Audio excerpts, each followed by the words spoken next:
Guthrie wins at 43-21. Let's go downstairs with Sean Silvas with Bluejay head coach Kelly Beeby. All right, I'm down here with head coach Kelly Beeby. Coach, playoff game, just, really a lot of questions coming into this game. How good was Lawton Mac? How good was Guthrie? Really, as this game developed, Guthrie just put it on them. How proud are you of your Blue Jays? Oh, just, it's an incredible feeling, to be down here. It's 3 weeks in a row we've been down at the Rock, and I got to say something about Chap working tirelessly to get this field as playable as it is right now.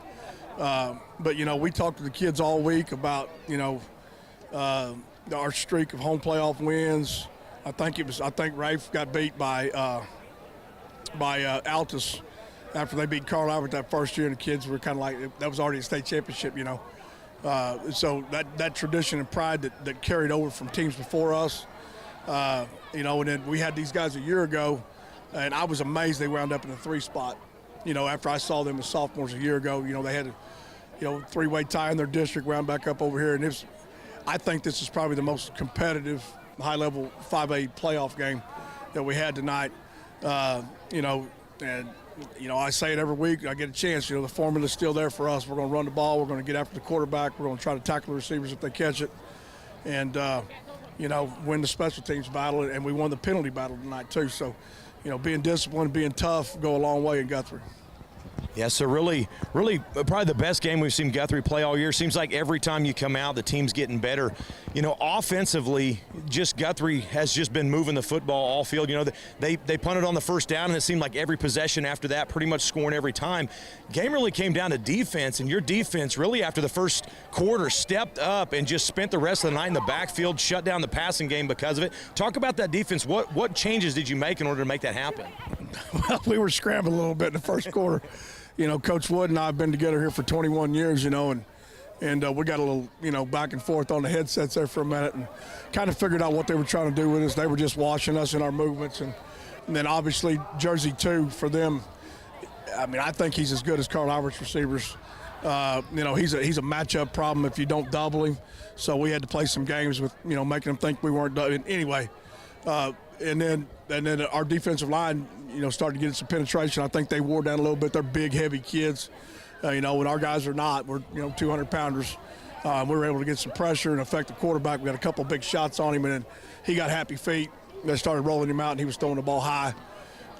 So just a combination of the body blows we were throwing on offense. When we were a light box to cover the pass, they had 4- and 5-yard runs, which was okay because they were burning clock. And then when we came back into the box, we were able to stop the run and get the quarterback. So it was a chess match in that regard. Coach Manning, his staff are, I think Coach Manning's been there 17 years. I coached against him in 11, in the title game when Rafe was in the stands. So we've known each other a long time. And his staff does a really good job. Their tempo offense and they're big physical kids. So this is a big win for us tonight. So the beginning of the year offensively, playmakers were kind of a question mark. We weren't. You knew you had talent, but really, who was going to step up? You had 280 yards on the ground today. You talked about it last week between Carlock and Smith. 280 yards just on the ground hustling. And you talked last week it was going to be pass versus run like it was last year. It ended up that way, and your offense pulled through just like your defensive. Talk about that offense and just how impressed you are with them.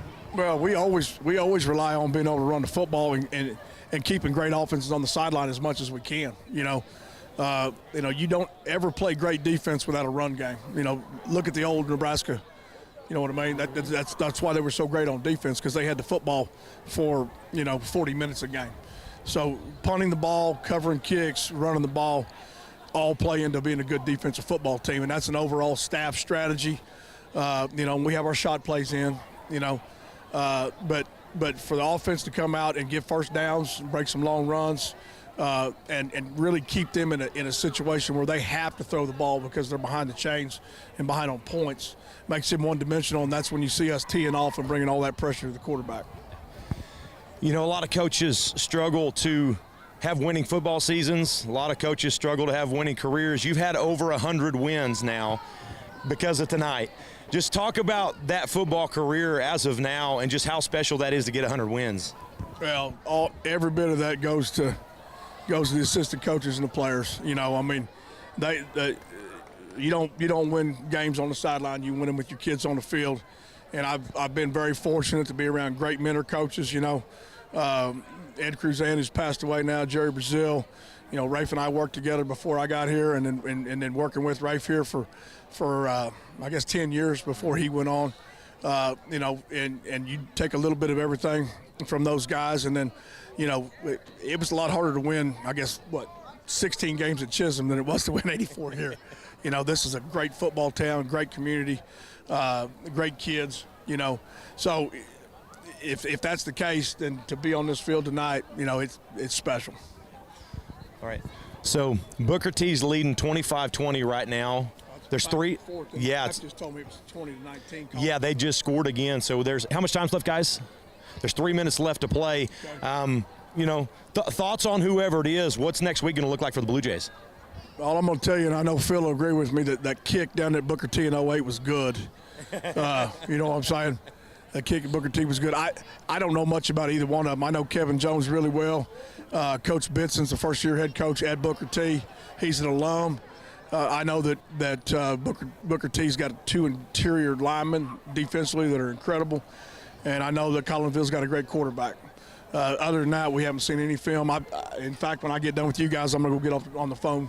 I've already talked to both those guys during the course of the week in preparation for, you know, the eventuality if we won and they won. So we'll get that sorted out here in a minute. Either one of them on the road are going to be a big freaking challenge. You know, they both state titles teams, you know. Kevin won one, I guess, in 22, 21. And then Booker T's, I think their last 2 are in 8 and 10. But they both have pedigrees and both are extremely well coached and both be physical.